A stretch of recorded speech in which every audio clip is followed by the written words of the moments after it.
2,6 milliards de personnes sur Terre vivent dans un endroit sans équipement sanitaire, à savoir sans toilette ni lavabo. Dans les zones sans équipement sanitaire, les personnes sont dans leur vie quotidienne en contact avec des excréments et diverses maladies se déclarent. Il y a, en particulier, 1,5 million de décès par an causés par la diarrhée chez les enfants de moins de 5 ans. Il s'agit de la deuxième cause de mortalité infantile chez les enfants de moins de 5 ans dans les pays en voie de développement.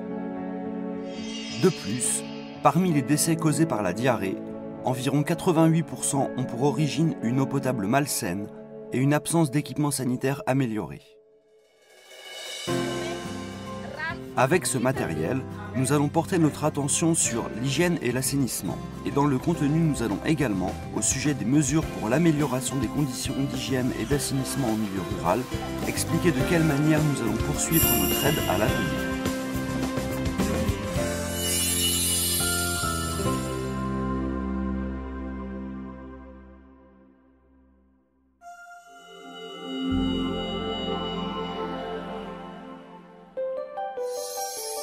D'ici l'année 2015, porter la proportion de personnes ne pouvant avoir un accès continu à une eau potable saine et à des services d'assainissement de base à la moitié de ce qu'elle était en 1990.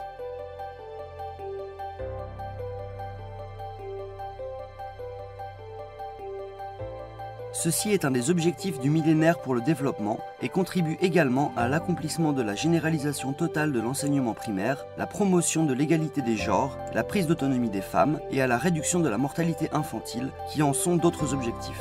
Par ailleurs, le Conseil consultatif sur l'eau et l'assainissement auprès de l'ONU a fait de 2008 l'année internationale de l'assainissement et a indiqué des directives concernant l'éducation des consciences de tous au sujet de l'hygiène, la mobilisation des ressources nécessaires et les conduites à adopter par toutes les parties intéressées. Puis, lors de la réunion plénière sur le suivi de l'année internationale de l'assainissement tenue en janvier 2010, les problèmes à aborder et les orientations à suivre prochainement ont été discutés. Ainsi, au sein de la communauté internationale, la conscience de l'importance de l'amélioration de l'hygiène et de l'assainissement est plus forte, et la nécessité d'une coopération internationale vis-à-vis du développement des équipements d'hygiène et de l'amélioration des comportements sanitaires s'accentue. Le Japon, en ce qui concerne les résultats de l'aide dans le domaine de l'eau, est le premier donateur, en représentant plus de 30% de l'aide bilatérale. Par conséquent, nous devons dorénavant et davantage encore assumer nos responsabilités dans le domaine de l'hygiène qui représente une partie du domaine de l'eau et de l'assainissement. Abordons maintenant la question de l'importance de l'amélioration de l'hygiène et de l'assainissement.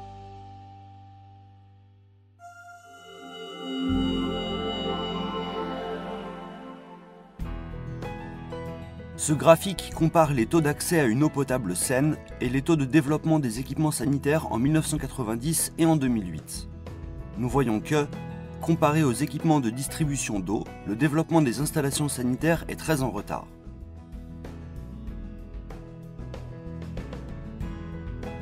Dans les mesures pour l'amélioration de l'hygiène, les 5 aspects santé, réduction de la pauvreté et développement, genre, éducation et dignité humaine sont importants.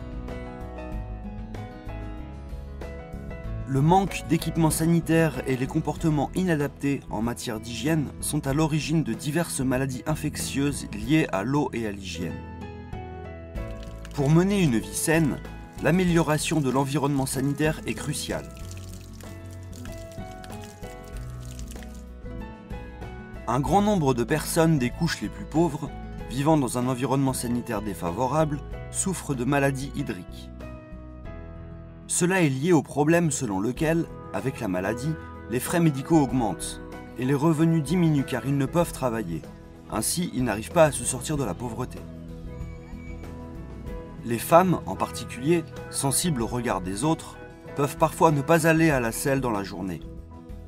De plus, si elles se rendent à un endroit isolé, il arrive aussi qu'elles subissent une brimade sexuelle.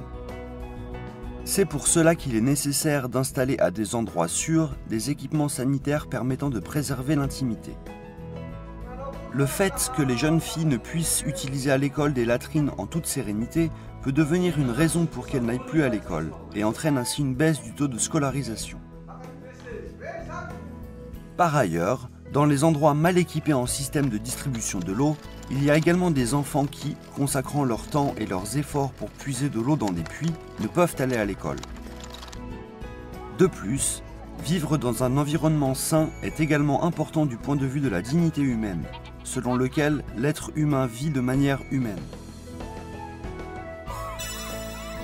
En abordant l'amélioration de l'hygiène et l'assainissement à partir de ces 5 aspects, nous pouvons en conséquence contribuer aux objectifs du millénaire pour le développement.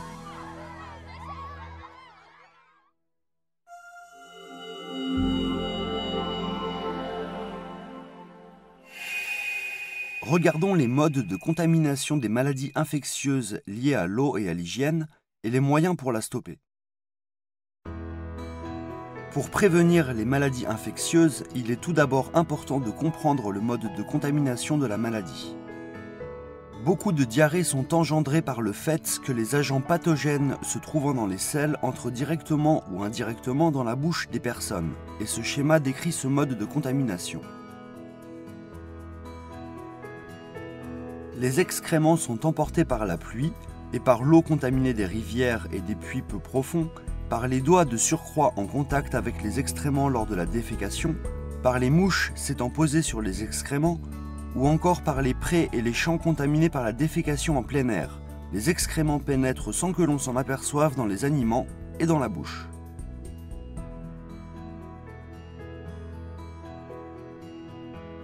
Comme les initiales anglaises des intermédiaires sont toutes F, nous appelons ce schéma figure F.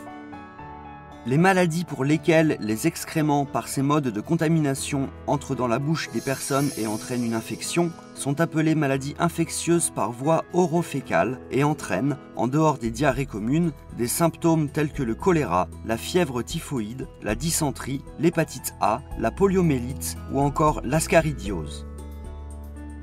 La prévention des maladies infectieuses par voie orofécale consiste à bloquer ces voies de contamination. Tout d'abord, fournir une eau potable saine, non contaminée par les excréments. Aménager des équipements sanitaires comme des toilettes afin que les excréments ne contaminent pas l'environnement dans lequel les personnes vivent. Changer les comportements en matière d'hygiène avec le lavage des mains au savon, l'ébullition de l'eau ou encore une conservation appropriée de celle-ci. Enfin, améliorer l'accès aux quantités d'eau nécessaires aux actes d'hygiène. Ainsi, grâce non seulement à l'approvisionnement en eau potable saine, mais aussi grâce à l'amélioration de l'hygiène et l'assainissement en milieu rural, c'est-à-dire grâce à l'installation de toilettes et à l'amélioration des comportements en matière d'hygiène, de nombreuses autres maladies peuvent être prévenues. On considère que le trachome, maladie infectieuse de l'œil dont on estime qu'elle engendre la cécité chez 6 millions de personnes par an, ainsi que la gale, maladie de la peau, peuvent être prévenus en se lavant suffisamment les mains et le visage. De plus, la bilharziose, par laquelle sont contaminées environ 200 millions de personnes dans le monde, est une maladie causée par le principe suivant. Les œufs de schistosome évacués dans l'urine ou les selles s'écoulent dans l'eau douce et après s'être développés à l'intérieur des conques qui y vivent, s'infiltrent par la peau dans le corps des personnes entrées dans l'eau. La prévenir consiste à aménager des équipements sanitaires et à prévenir le déversement des eaux contaminées. Les maladies infectieuses qu'il est possible de prévenir par l'amélioration de l'hygiène sont en réalité nombreuses.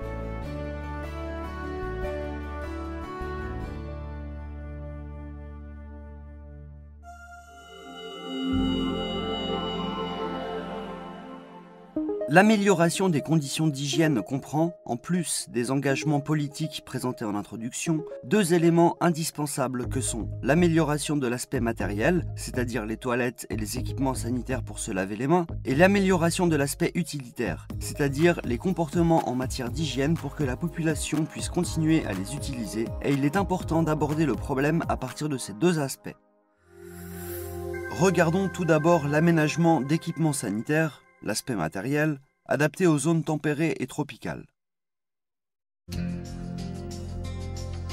Il existe différents types d'équipements sanitaires, allant du simple trou creusé dans le sol à des équipements plus élaborés.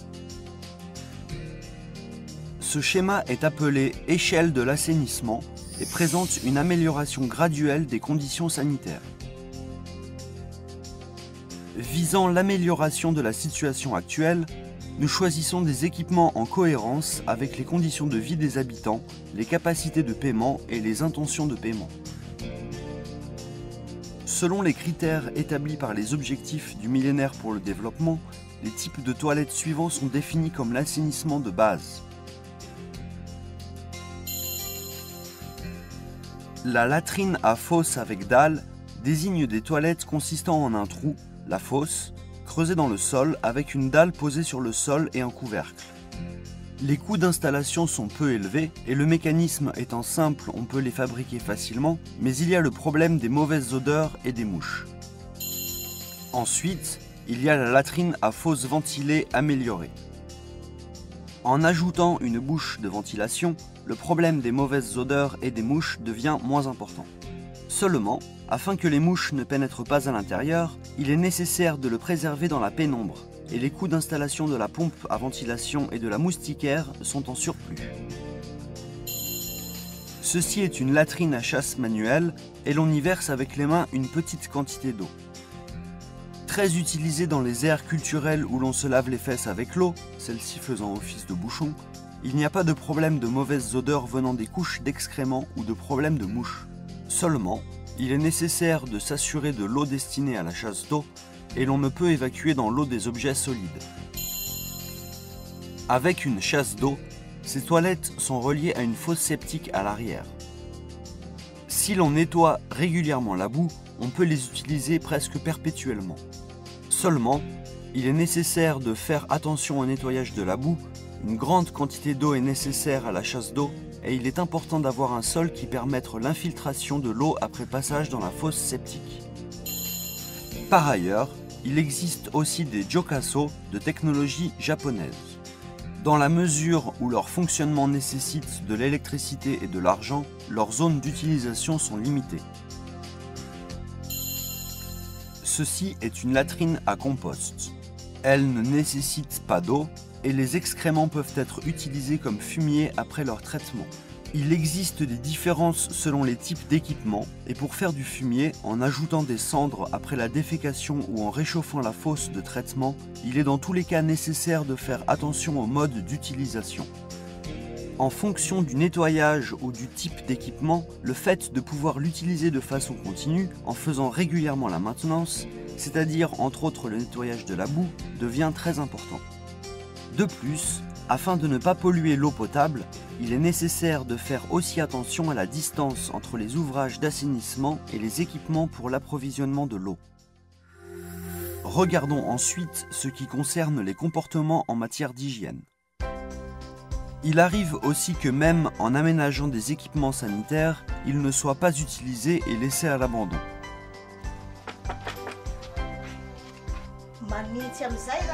L'amélioration de l'hygiène dans les villages ne peut pas se faire sans que les habitants comprennent pourquoi il faut utiliser des toilettes ou pourquoi il faut se laver les mains après avoir fait ses besoins et adaptent leur comportement en conséquence.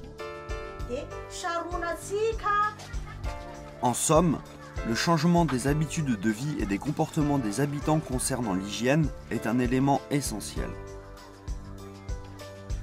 Il existe, en tant qu'une des approches pour une amélioration des comportements en matière d'hygiène, une promotion pour le lavage des mains au savon, extrêmement efficace pour la prévention des contaminations. De plus, la journée mondiale de l'eau pour que tous puissent utiliser l'eau, ou la journée pour le lavage des mains qui sensibilise au lavage des mains, deviennent des événements internationaux auxquels participent l'UNICEF et l'OMS, mais aussi des entreprises privées de savon par exemple.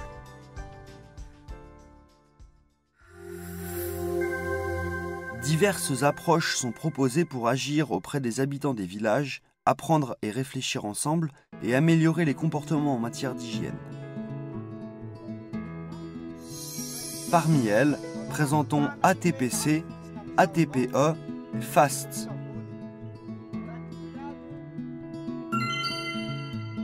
ATPC est une approche faisant participer les habitants et visant à supprimer par communauté la défécation en plein air. Les habitants eux-mêmes analysent les conditions sanitaires de la communauté et leur propre façon de faire leurs besoins, et les ONG et donateurs aident la communauté à prendre conscience afin d'améliorer les conditions sanitaires de manière collective. Par exemple, en se rendant tous ensemble à un endroit sale où se font des défécations en plein air, tout le monde y éprouve un choc et une honte, et l'on encourage la conscience de vouloir s'améliorer chez l'ensemble de la communauté. En faisant judicieusement appel à la fierté de la communauté, on organise des concours zéro défécation en plein air et une cérémonie de remise des prix à la communauté qui a réussi. Dans le cadre de l'ATPC, l'aide financière pour des toilettes individuelles n'est pas fournie. La communauté s'entraidant, chaque foyer construit des toilettes en fonction de ses moyens, et en commençant par arrêter la défécation en plein air, la communauté vise un pas en avant, de façon à ce que tout le monde puisse utiliser de meilleurs équipements sanitaires. L'ATPE est une approche similaire qui débute à partir de l'école. Les enfants apprennent l'amélioration de l'hygiène à l'école et en rentrant à la maison transmettent ce qu'ils ont appris à leurs parents et à leur entourage, et transmettent ainsi l'amélioration de l'hygiène à l'ensemble de la communauté. Les approches ATPC et ATPE sont, de façon certaine, en train de s'étendre depuis le début des années 2000. Seulement, il y a aussi la question de la continuité, car si l'intérêt de la communauté ne perdure pas, elle revient à la défécation en plein air.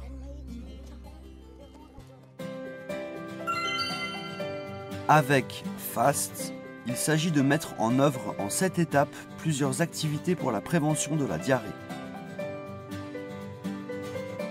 À travers des ateliers minutieux organisés par les facilitateurs, les habitants eux-mêmes font l'analyse des problèmes concernant l'hygiène, réfléchissent progressivement aux solutions et mettent en œuvre l'amélioration. Il s'agit d'une approche faisant participer les habitants, dans laquelle on rend la communauté autonome, celle-ci visant elle-même une amélioration des habitudes d'hygiène et de l'hygiène de l'environnement, comme la distribution de l'eau et la maintenance des équipements sanitaires. Par ailleurs, il existe également des approches comme le marketing social, incluant des méthodes de marketing commercial ou des préceptes pour le développement de produits et de services.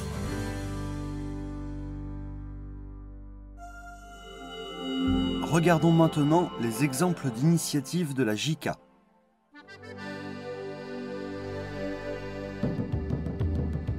Madagascar, pays insulaire de l'océan Indien dans le sud-est de l'Afrique. D'une superficie équivalente à 1,6 fois celle du Japon, avec 20 millions d'habitants. Un pays ayant des relations avec l'Asie, l'Afrique et l'Europe, est constitué de diverses cultures et ethnies.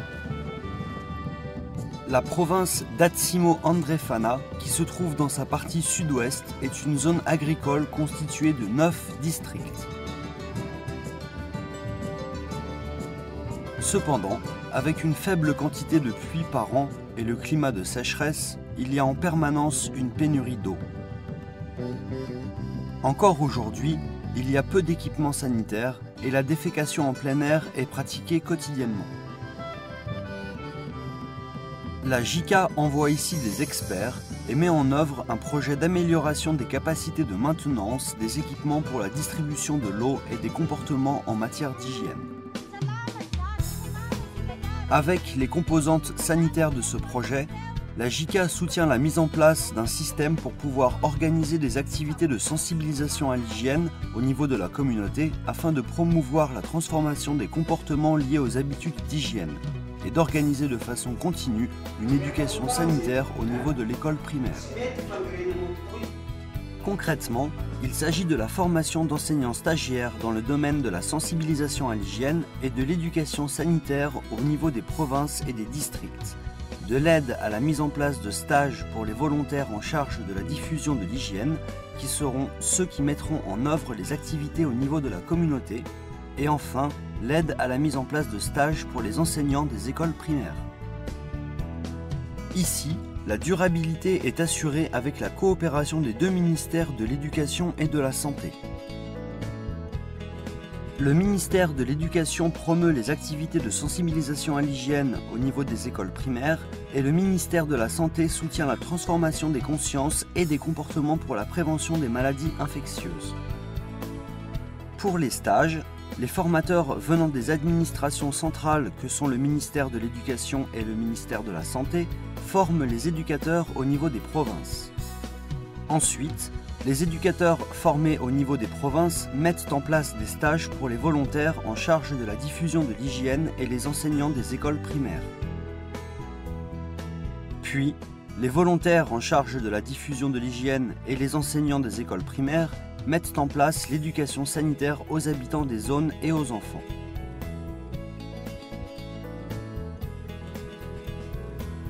Regardons comment les activités sont organisées concrètement à partir du ministère de l'Éducation. Les éducateurs du ministère de l'Éducation, qui sont une des deux parties des composantes sanitaires, forment les éducateurs des antennes provinciales que sont les bureaux des zones scolaires et l'administration scolaire locale. Nous apportons notre aide de façon à ce que les professeurs principaux et enseignants des écoles primaires puissent sensibiliser les enfants au sujet de l'hygiène et de l'utilisation de l'eau et que les enfants puissent comprendre et mettre en pratique de façon durable. Les éducateurs des antennes préfectorales ayant reçu l'éducation sanitaire forment le personnel enseignant des écoles primaires. Puis, les enseignants ayant suivi la formation transmettent ce qu'ils ont appris aux enfants. S'il pleut, que se passe-t-il? Le caca est emporté. Oui, les excréments sont emportés par la pluie dans la rivière. Ensuite, les hommes pensent que cette eau est propre et viennent la puiser. Regardons les conditions des activités d'éducation sanitaire dans les écoles primaires. Les équipements sanitaires se trouvant dans cette école sont des latrines à fosses ventilées. Aménager des plates-bandes est un moyen de susciter l'intérêt des enfants pour les toilettes. Regardons comment il faut se laver les mains. Il s'agit de se laver les mains avec le savon. Dans l'éducation sanitaire, on commence d'abord par la façon correcte de se laver les mains. Et puis à la fin, elles sèchent comme ça au vent. Ensuite, on apprend l'utilisation correcte des toilettes.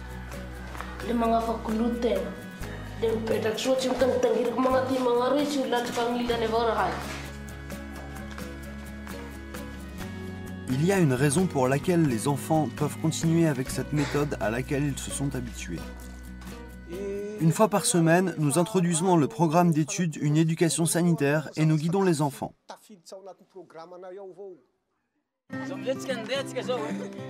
Avec cette éducation sanitaire organisée chaque semaine, les enfants connaissent l'importance de l'hygiène. Le nettoyage des toilettes non plus n'est pas négligé.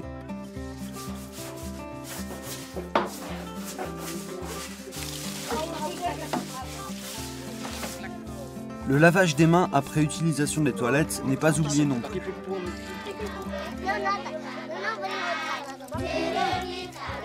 Il y a une chanson que l'on chante lorsque l'on se sèche les mains.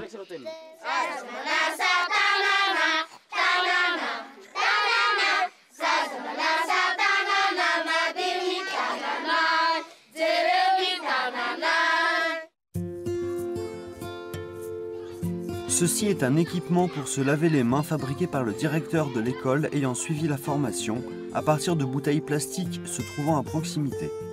C'est un mécanisme avec lequel on arrose les plates-bandes directement avec l'eau utilisée. Avec les activités de sensibilisation, la conscience des enfants a aussi changé. Quand je rentre après avoir joué par exemple, lorsque j'ai touché des choses sales, avant d'entrer dans la maison, je me lave d'abord les mains. Avant, ma petite sœur et mon petit frère avaient des vers parasites. Mais maintenant que toute la famille se lave les mains, les vers parasites ont disparu. Pour les écoles primaires, il y a eu aussi un changement positif. Avec l'éducation sanitaire, les maladies des enfants ont baissé et le taux d'assiduité s'est amélioré jusqu'à 95-96%.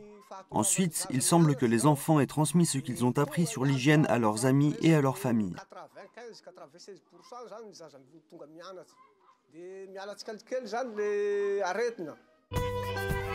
Avec les activités sanitaires à l'école primaire, la conscience des enfants a changé.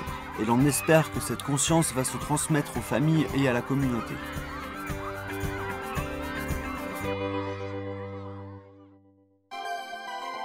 Regardons ensuite à partir du ministère de la Santé. Au final, avant que la sensibilisation à l'hygiène ne se transmette à la population, se présentent 3 problèmes importants. Le premier, c'est l'accès à une eau propre. Le deuxième, c'est l'utilisation correcte des toilettes. Le troisième, c'est la sensibilisation au lavage des mains. Pour transmettre cela, on forme des volontaires chargés de la diffusion de l'hygiène qui sensibilisent directement la population et l'on met en œuvre de façon durable la sensibilisation à l'hygiène.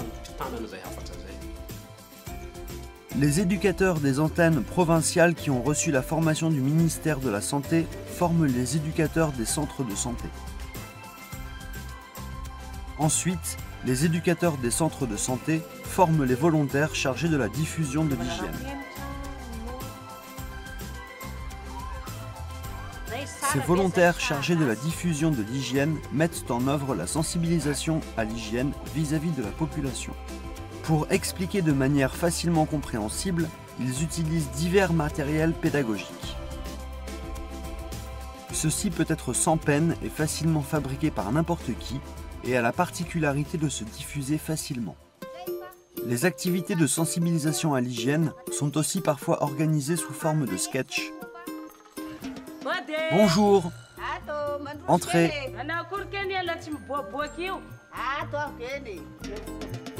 On utilise un sketch pour expliquer de façon claire le fait que, pour ne pas avoir la diarrhée, il est important de boire une eau propre que l'on a une fois fait bouillir.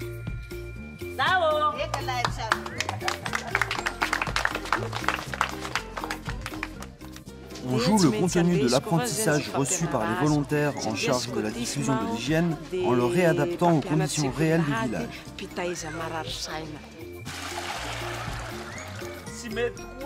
De façon à ce que les activités de sensibilisation à l'hygiène au niveau de la communauté soient organisées de façon durable, les éducateurs font en permanence le suivi du contenu des activités et il est important de faire ce suivi.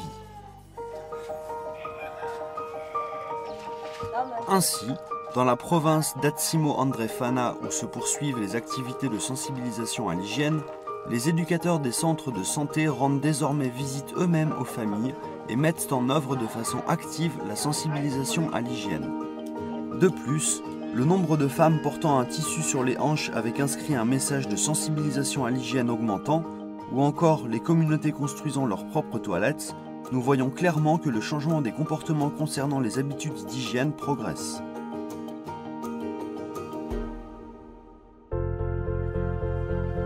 Ensuite, regardons les activités locales des volontaires.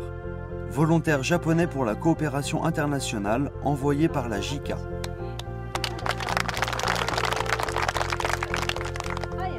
Les activités consistent à organiser une sensibilisation à l'hygiène visant l'ensemble des personnes vivant dans une communauté. Théâtre de papier avec une illustration facile à comprendre du mode de transmission des vers parasites dessiné sur un grand tissu. Instructions sur la façon de se laver soigneusement les mains avec du savon. Jeu de cartes où il faut trouver les illustrations sur lesquelles sont inscrites les connaissances sur le lavage des mains ou les bonnes habitudes de vie.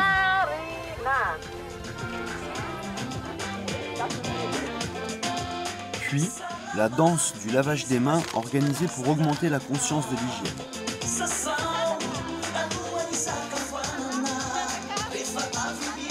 Cette danse et cette chanson sont une collaboration avec un artiste renommé à Madagascar afin d'accélérer la diffusion.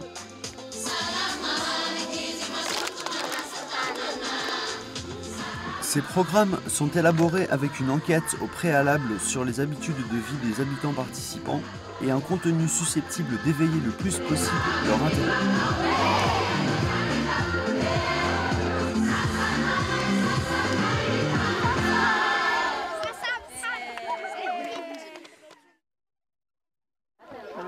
J'ai compris l'importance d'être propre. Je voudrais que les enfants lavent désormais soigneusement leurs mains. C'était clair et vraiment très utile. Je voudrais le transmettre aussi aux personnes autour de nous.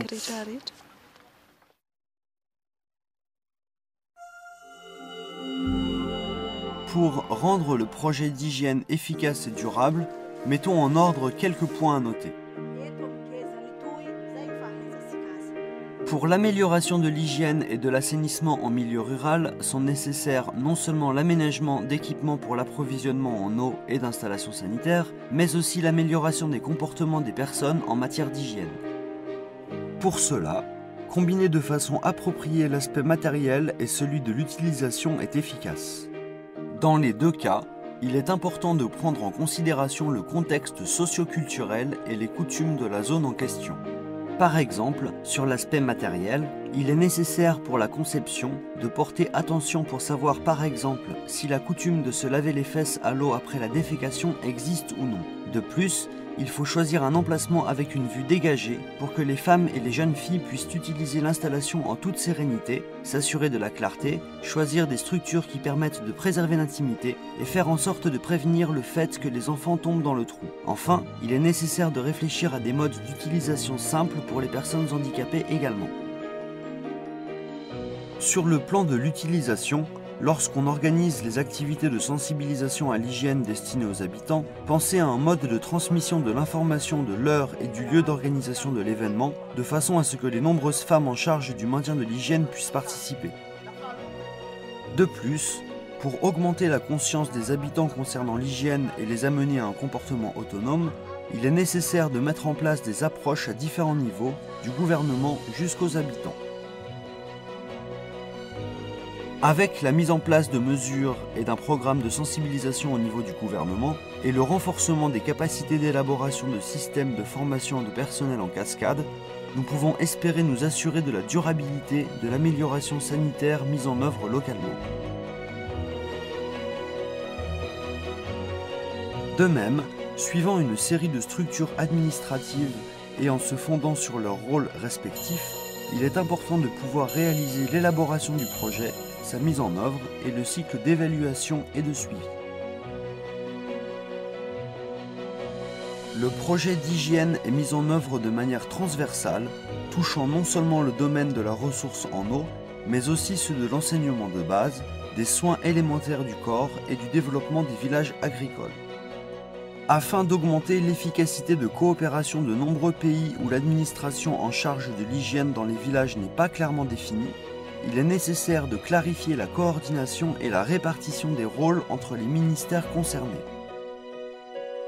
De plus, étant possible que différentes approches soient mises en place en fonction des donateurs et des ONG, il est nécessaire d'échanger suffisamment d'informations avec les autres donateurs.